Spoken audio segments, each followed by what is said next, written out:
La Sociedad Española de Radiodifusión presenta... Ser... ¡Viva la radio! Podcast. Siempre. La serie, supervisada por los hijos del escritor, mantiene la esencia de una novela que cambió la literatura en español y se suma a un realismo mágico alejado de florituras en una lectura actual de Macondo y la historia política de Colombia. En este episodio analizamos a fondo este proyecto, 100 años de soledad, con sus responsables y hablamos con Moreno Borja, el actor español que interpreta a Melquíades. El cine en la SER con Pepa Blanes. Muchos años después, frente al pelotón de fusilamiento, el coronel Aureliano Buendía había de recordar aquella tarde remota en que su padre lo llevó a conocer el hielo. Las series.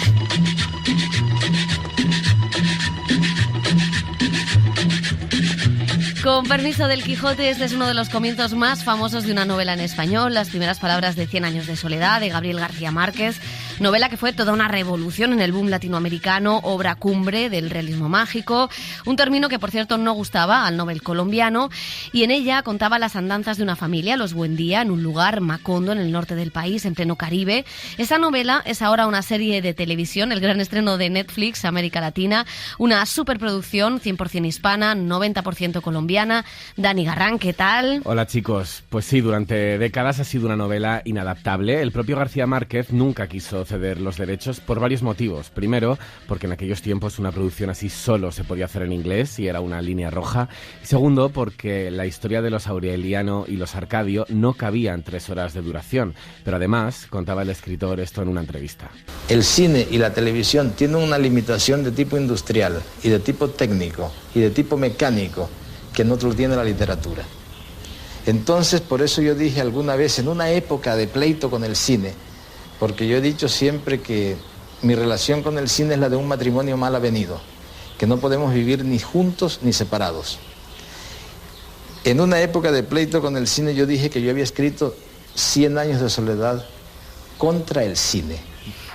Ahora, con el boom de las series, con el apogeo de la industria audiovisual en América Latina y con el escritor fallecido, han sido sus hijos, el cineasta Rodrigo García y su hermano Gonzalo, en una decisión controvertida, los que han dado el visto bueno y han supervisado esta adaptación, la primera de 100 años de soledad, en una serie que, como decíamos, estrena Netflix y que cuenta con producción al 90% colombiana y al 100% hispana. Serán 16 capítulos divididos en 2 temporadas. Tenemos ya la primera, en la que nos sumergimos en ese universo tan especial de Macondo. José Arcadio Buendía soñó esa noche que en aquel lugar se levantaba una ciudad ruidosa, con casas de paredes de espejo. Preguntó qué ciudad era y le contestaron con un nombre que nunca había oído, que no tenía significado alguno, pero que tuvo en el sueño una resonancia sobrenatural: Macondo. Dirigida por Rodrigo García, junto con el argentino Alex García, que ha firmado algunos capítulos de Star Wars Acolyte y de la colombiana Laura Mora, ganadora de la Concha de Oro en San Sebastián con Los Reyes del Mundo. La ficción ha contado con los mejores técnicos y artistas latinos, así como un reparto inmenso para dar vida a las 7 generaciones de la familia. A veces con actores que han interpretado un mismo personaje de joven y de adulto, como es el caso de José Arcadio Buendía y Úrsula Iguarán, a los que interpretan Susana Morales y Marleida Soto, y Marco Antonio González y Diego Vázquez. Ellos son los que dan inicio a una estirpe y los que fundan Macondo y los que inician la maldición de las iguanas. José Arcadio Buendía y Úrsula Iguarán eran primos. Cuando ellos expresaron la voluntad de casarse, sus parientes trataron de impedirlo.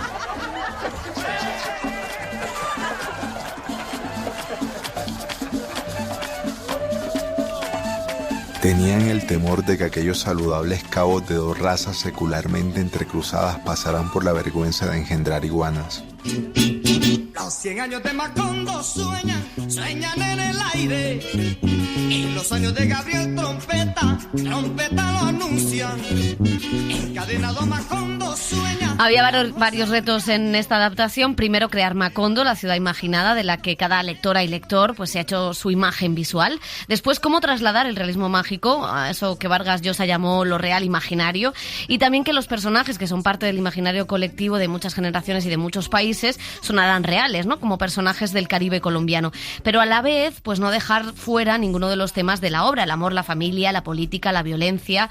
Así que vamos a ir un poco a poco analizando cómo ha ido la serie creando todos ellos. El primero, cómo crear Macondo, ese lugar inventado pero real.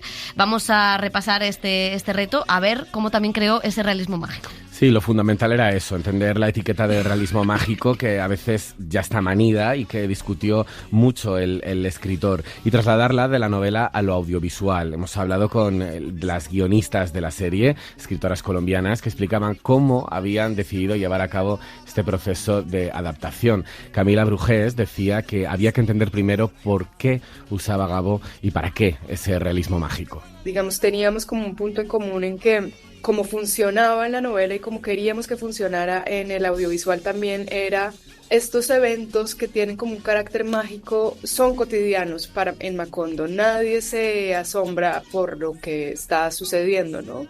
Y queríamos traducirlos de la misma manera, no sin que se convirtieran en unos trucos artificiosos, Harry Potterescos, que nos llevaran en un tono pues muy Disney, como a otro lugar, ¿no? Porque eso no es lo que nos está contando la novela y no es la función para la cual Gabo usa sus eventos mágicos, ¿no? Nos está expresando quizás como situaciones de extrañeza que están ocurriendo mientras, no sé, suceden cosas supremamente bárbaras, terribles, oscuras, y aparece un elemento mágico. Entonces, bueno, una vez acordamos como eso, no solamente nosotras, sino producción, dirección, un trabajo como muy conversado, empezamos a escribirlo y a narrarlo de esa manera. Hablaba de la coordinación de departamentos, esa es una de las claves de la serie. Precisamente sobre el realismo mágico también ha reflexionado la diseñadora de producción, Bárbara Enríquez. Ella se quedó al frente de construir Macondo cuando Ernesto Caballero, ganador del Oscar por El laberinto del fauno, se marchó a otro proyecto. ¿Qué diablos es el realismo mágico, no? El realismo mágico es la realidad de ocurren cosas extraordinarias, ¿no? O sea, esa es la sensación. Entonces, por eso nosotros, digamos que visualmente es prácticamente una serie de época, ¿no? Es tratada como una serie de época histórica y donde ocurren cosas como lluvias de flores, como mujeres que se elevan y se pierden en los aires, como, ¿no? O sea, como esas cosas que en teoría no pasan en la realidad, las mariposas que persiguen a una persona, o sea, pero que están ahí, que son absolutamente reales, los fantasmas son reales, todo es real, ¿no? Y esa es, pues, digamos, nuestra directriz para tratar la estética de nuestra serie.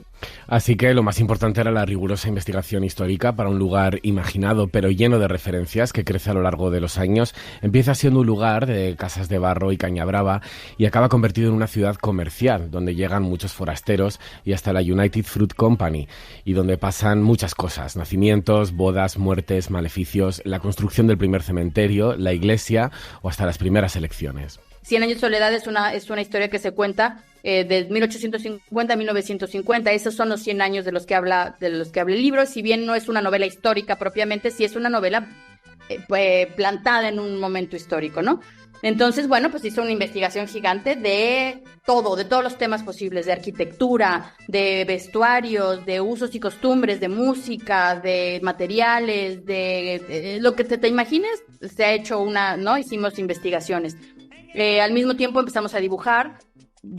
Pues la idea es, o sea, uno se imagina cosas, hablas con los directores, te dicen más o menos lo que ellos también tienen en la cabeza y empiezas a diseñar. Y los diseños, el primer momento del diseño son el concept art, que les decimos nosotros, y a partir de ahí empiezas a generar todo visualmente cómo se va a construir esto. El pueblo va caminando, igual que la casa de los Buendía, que acaba afectada por el estado de ánimo y las vivencias de los personajes, el amor, las relaciones de incesto, las muertes, la enfermedad y la huida de los hijos. Primero José Arcadio, después Aureliano, las guerras, pero sobre todo la casa representa al personaje de Úrsula Iguarán, la matriarca. La casa Buendía es un poco Úrsula al principio. Si Úrsula es feliz, la casa es feliz. Si Úrsula se deprime, la casa se deprime. Si entra el luto, la casa, todo lo que ocurre, ¿no? Si Úrsula envejece, la casa envejece. Y después se pasa a ser Fernanda del Carpio. La casa se oscurece, la casa se vuelve más fría, la casa se vuelve, ¿no? O sea, más severa. Y el diseño de esa casa está hecho para eso, está hecho para ir creciendo en el tiempo, cronológicamente en el tiempo, pero con todas sus subidas y bajadas y redecoradas y, ¿no? Y entonces, bueno, pues filmar eso es súper complicado porque es un mismo set que tiene que ir cambiando. Entonces se filma cronológico, se para que mientras se está filmando Macondo, por ejemplo, la casa se transforma. Luego regresamos a filmar la casa, salimos otra vez, se vuelve a transformar, volvemos a filmar y entonces la casa va cambiando. Bueno, siempre se dijo que el realismo mágico era inadaptable, pero lo que era difícil, como estamos viendo, de trasladar al audiovisual era quizá la prosa del premio Nobel, esa prosa musical, sensual, bella, muy entretenida. Él decía que era un vallenato de 450 páginas.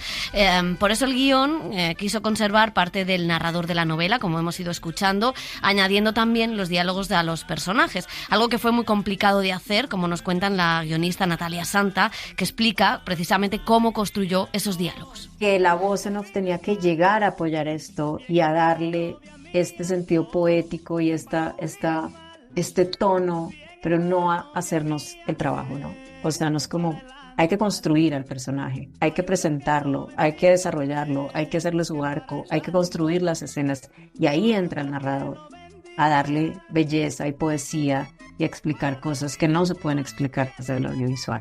Y los diálogos, aparte de todo lo que les pasa, de cómo se definen, de todas las pistas que va dejando García Márquez, o más bien el narrador de la novela, sobre cómo son estos personajes, era pues lo que nos daba, era nuestro insumo para poder ponerlos a hablar cuando no teníamos el diálogo de referencia exacto. Y también lo que hicimos muchas veces fue tomar el narrador de la historia y ponerlo en código de diálogo cuando se podía y cuando tenía sentido. Así se crearon a los personajes, cada uno con una historia vital, todos basados en la realidad que conocía el escritor en Aracataca, su ciudad.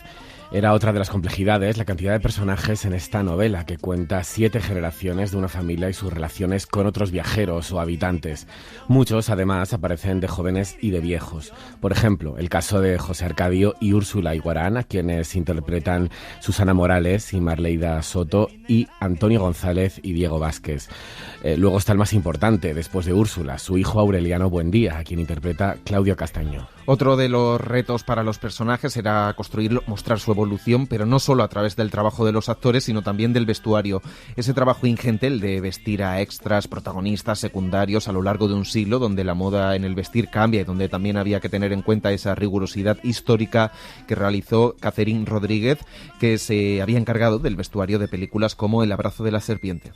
Cuando ves a Rebeca de Amaranta, que es como mi referente más, hay una evolución de color y ellas empiezan en unos colores muy pálidos, azul claro y rosa claro. Va saturando el color y en momentos, no sé, cuando Rebeca y Amaranta conocen a Pietro, el textil tiene flores porque ellas florecen, es un momento como de madurez, ¿no? Como de merecer casarse, ¿no? Entonces el vestuario ahí va comunicándote cosas. Sí hay un cambio de estatus social, pero piensa que es un cambio de estatus social en un pueblo en la mitad de la nada.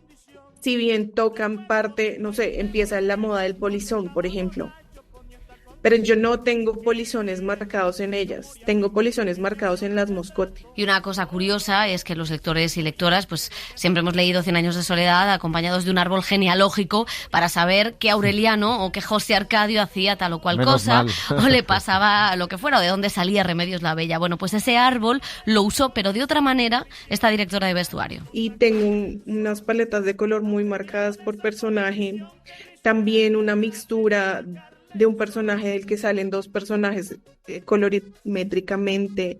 Sí tengo mi árbol genealógico y lo tengo en color.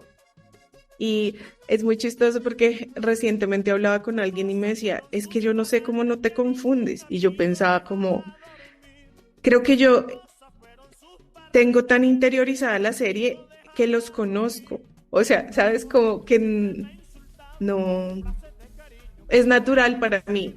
como saber quién es quién y en qué momento. Bueno, insistían en que hay una mirada histórica, nos lo contaba la diseñadora de vestuario, que es antropóloga también, también una mirada literaria, como veíamos en el trabajo de guión, pero la novela de García Márquez, ese vallenato, donde la oralidad es imprescindible, tiene también muchas resonancias que, como toda gran obra, pues siguen siendo vigentes hoy.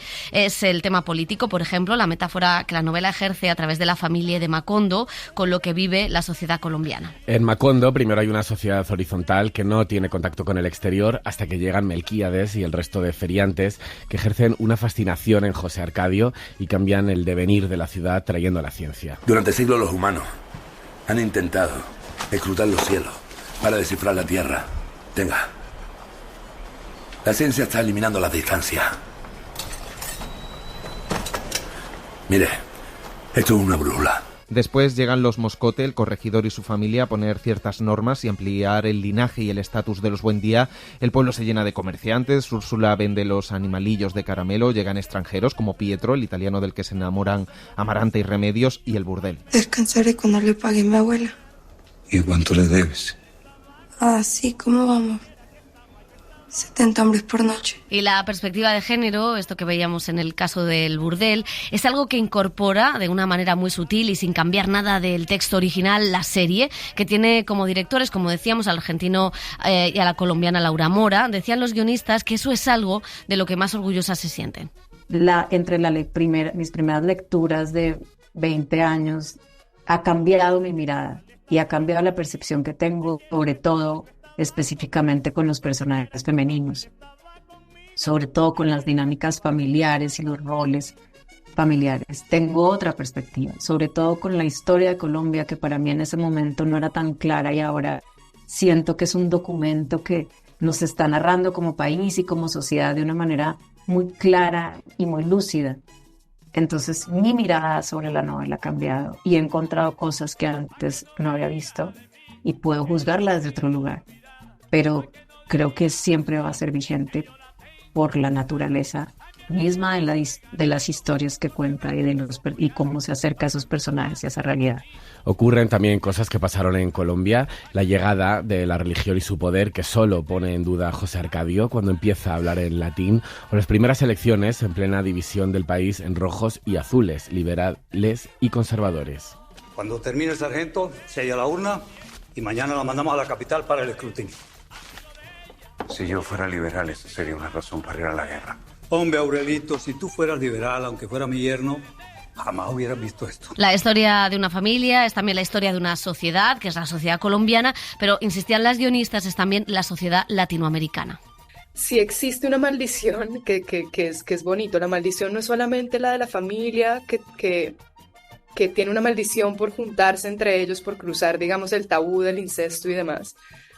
La maldición de convertirte en el tirano de tu propio pueblo, ¿no? De convertirte en un villano cuando tu alma, cuando nació, era iluminada, ¿no? Que es lo que le pasa al coronel, pero también le pasa a Arcadio, y son como todos estos hombres que inicialmente eran muy bellos y muy luminosos y terminan siendo los bárbaros que masacran a su propia gente en Macondo. Eso es lo que nos pasa a Colombia y seguramente a los latinoamericanos a nivel político. Y la respuesta del pueblo en Colombia no ha sido un pueblo que se levante, digamos, con una magnitud como lo han hecho otros pueblos a tumbar un estado. En Macondo, efectivamente, el coronel Aureliano Buendía trata de hacerlo. Pero el pueblo en general responde de una manera mucho más folclórica. Entonces, por ejemplo, cuando les quitan, cuando llega el primer gobierno conservador y le quitan los cuchillos a las señoras para cocinar, la revolución que se arma es porque las mujeres no tienen con qué cocinar, ¿no? Y hay una traslación sobre como qué es lo importante acá, lo que nos está jodiendo, lo que está jodiendo el Estado y esas primeras violencias es el flujo normal de la vida, de esa vida caribe que es mucho más fresca, espontánea y fluida. Y yo creo que esa es como también una maldición, un atributo y un problema colombiano, ¿no? Como tomarse las cosas de una manera folclórica, ligera, pero también para poder seguir subsistiendo en medio de la locura y de la violencia. Pasan cosas en la vida política, social, colombiana o en el mundo que todo el tiempo nos estamos diciendo, mira, 100 años de soledad, mira, como en la novela, mira, ¿no? Esta genialidad de García Márquez, del tiempo cíclico, de cómo todo se repite, de cómo parece que nos estamos repitiendo, pues sigue pasando, ¿no? En Colombia, desde el punto de vista político, sigue pasando. Creo que esa capacidad de retratar la miseria humana, de retratar el espíritu humano en lo más maravilloso, poético y profundo, pero también en lo más banal, macabro y sórdido, es lo que hace que sea vigente siempre, porque desnuda al ser humano como toda grande obra. Bueno, pues veremos si se convierte todavía en más universal esta nueva traslación de Macondo a la gran pantalla. Solo decir que en el junket estaba el New York Times, cosa que no suele ser habitual en los junkets de televisión de una serie latinoamericana, con lo cual muestra un poco exacto, la dimensión de lo que esta obra significa y de lo que significa esta adaptación, que a mí me ha gustado mucho, Dani Garrán, no sé... A mí también, me parece que es una gran adaptación, creo que recoge muy bien el espíritu de Gabriel García Márquez y de la novela, y que cuando Netflix hace las cosas bien también hay que decirlo, ¿no? Sí, sobre todo porque Netflix tiene muchas cosas malas, pero hacer una premiere en La Habana de esta serie, o sea, que Netflix haga una premiere en La Habana, la verdad es que ya es un hecho muy significativo. Lo siguiente será un McDonald's en el malecón, pero todavía no hemos llegado a eso, por suerte. Y no solo, o sea, como que la adaptación no solo está bien y creo que recoge el espíritu, siendo lo difícil que es y que cada lector se había imaginado un Macondo, lo que fuera, sino que incluso me gusta mucho que cada capítulo es casi un capítulo cápsula, va avanzando la historia, pero como que va dando el testigo a diferentes personajes o va abriendo las tramas muy bien, y me gusta como también un capítulo tiene su propia identidad en el que tú desarrollas esa curiosidad por los nuevos personajes y por los que ya están y cómo van evolucionando. A mí me gusta que, es verdad que cuando habla el narrador hay muchas veces que dices, cállate, quiero seguir escuchando el texto original de García Márquez, ¿no? Porque tiene esa belleza, tiene esa manera de contar las cosas o de explicar cualquier maleficio, cualquier cosa de una manera brillante. Y es cierto que a veces los diálogos pues quieres seguir el narrador, pero sí que creo que está muy bien intercalado, que era muy difícil que el narrador funcionase, que era difícil cuidar hasta el mínimo detalle, y luego sí me parece muy interesante la reactualización de cosas. Pues es una novela de su tiempo, de un señor de 60 años, donde bueno, pues había muchos dejes que podían resonar raros, sobre todo en cuestiones de género, ¿no? Hoy en día. Y creo que esa parte la salvan excesivamente bien. Creo que los actores están estupendos y creo que se nota el cariño y el cuidado y el respeto con la que han hecho esta adaptación, que evidentemente nunca será como leer la original, pero yo creo que Gabriel García Márquez podría estar orgulloso de lo que se ha hecho, y eso es lo mejor que se puede decir sobre este proyecto. Secundamos. Muy bien. No por ser jefa, sino porque en esta ocasión estamos de acuerdo contigo. Bueno, pues decíamos que eran 90% colombiana y un 10% hispana. En ese 10% hemos escuchado mexicanos, argentinos, hay también españoles, 3 concretamente: Irene Blecua en el montaje, Laura Pedro en los efectos especiales, encargada de que levite el cura, por ejemplo, y Moreno Borja, el actor que estuvo nominado al Goya por Carmen y Lola. A mí fíjate que me pasan cosas tremendamente increíbles. A mí mañana me dicen, no me gusta el fútbol, pero mañana me dicen que voy a entrenar al Barça y ya me lo creería. Digo, pues seguramente. Esto me pasa porque, bueno, a raíz de, como bien sabes, Carmen y Lola, por accidente, todo, de pronto me veo nominado a un Goya. Yo en mi Instagram tenía 2 me gustas, uno era el mío y otro era el de mi hija, que le decía, dale al corazoncito que se ponga rojo. Entonces, un caos. Y bueno, estoy en Barcelona trabajando con la empresa de seguridad y me llega un viernes. Fue todo súper rápido, porque luego me contaba Alex, que luego te lo voy a contar, cómo fue el proceso de casting de Melquiades. Y me decía, bueno, me llega Maite, oye, amor, ¿te quieren ver para esto? Maite es tu repre. Mi repre, Maite Ortega, que es mi vida entera en esto. Y le digo, vale, Maite, pues hablamos el lunes. El lunes tienen la prueba. Entonces yo hago la prueba y en menos de un mes me veo en Colombia rodando 100 años de soledad. O sea, fue todo súper rápido. Estaba buscado, ya tenían encontrados por lo visto a casi todo el elenco, por no deciros todo, y bueno, yo fui de los últimos confirmados. La alquimia, amigo mío, es el dominio de la materia y el poder más espléndido y grandioso al que el ser humano pueda acceder. Después de esto, solo Dios. Fue un proceso, nunca mejor dicho, mágico y real. Fíjate, qué paradoja, ¿no?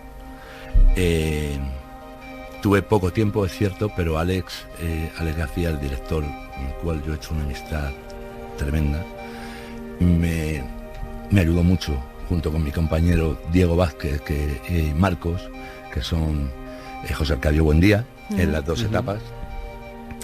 Y nos reunimos mucho, queríamos crear el vínculo fuera y dentro de set. Y yo tenía algo muy claro. Melquíades, en la primera secuencia, o en el libro incluso, donde aparece llegando a Macondo con su feria, su familia, yo quería transmitir y captar, ser capaz de que el espectador viera, era algo muy común, un gitano llegando con su feria a un pueblo,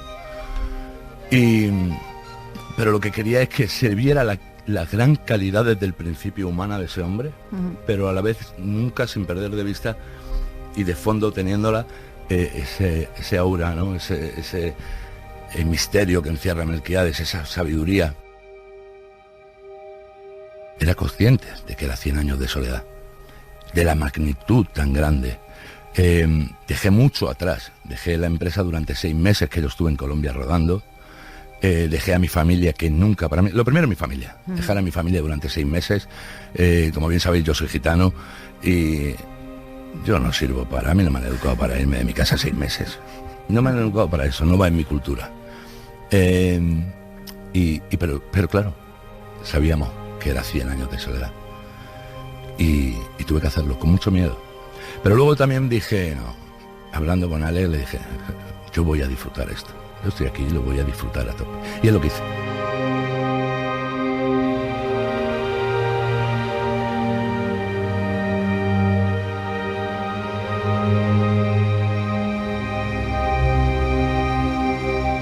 En mi primer personaje, que fue Paco en Carmen y Lola.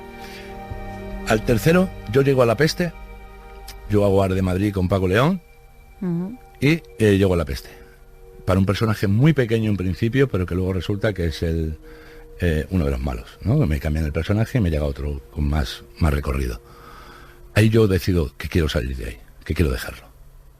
Porque mi vida empieza a ser una montaña rusa.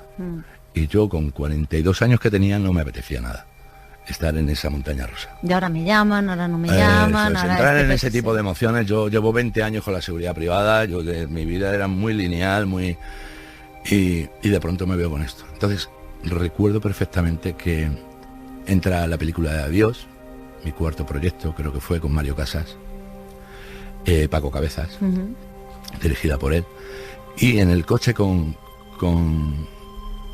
Carlos Bardem, le digo, tío, yo me marcho, no puedo hacer esto, no puedo, es que no puedo, tengo que dejarlo.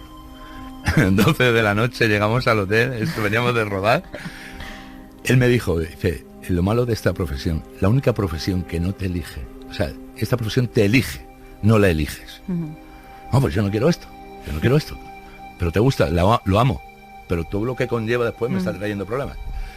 Total, que me llamaron a las 12 de la noche, yo hablé esto, y a las 12:15 me llama mi repre y me dice, amor, te quieren para este otro proyecto, ciérralo. O sea, que Carlos Bardem tenía razón. Sí, el otro día escuchaba a Javier, a su hermano, Javier Bardem, decir el síndrome del impostor. Que siempre crees que hay alguien que puede hacerlo mejor que tú, que siempre te hace... Y yo, pues imagínate yo, lo dice pedazo de actor Javier Bardem, pues imagínate yo que soy un recién nacido en esto, como aquel que dice. Esto es un astrolabio. Durante siglos los humanos han intentado escrutar los cielos para descifrar la Tierra. La ciencia está eliminando las distancias. Esa es mi gran lucha. De hecho, si cada vez que necesiten un gitano en el cine o en televisión voy a ser yo, te aseguro que lo dejaría. Yo he echado proyectos para atrás que ponía Gitano 1 en el guión, Gitano 2, y me llaman para hacer Gitano 1, tengo que oler unas bragas y decir, no, esto está usado, señora, en el mercadillo. Y yo no aparecía más. Y yo dije, pero esto no suma, esto resta, esto no es, no lo voy a hacer. Y como esos proyectos pues me han llegado varios a los que he dicho que no. No. El cine en la SER con Pepa Blanes.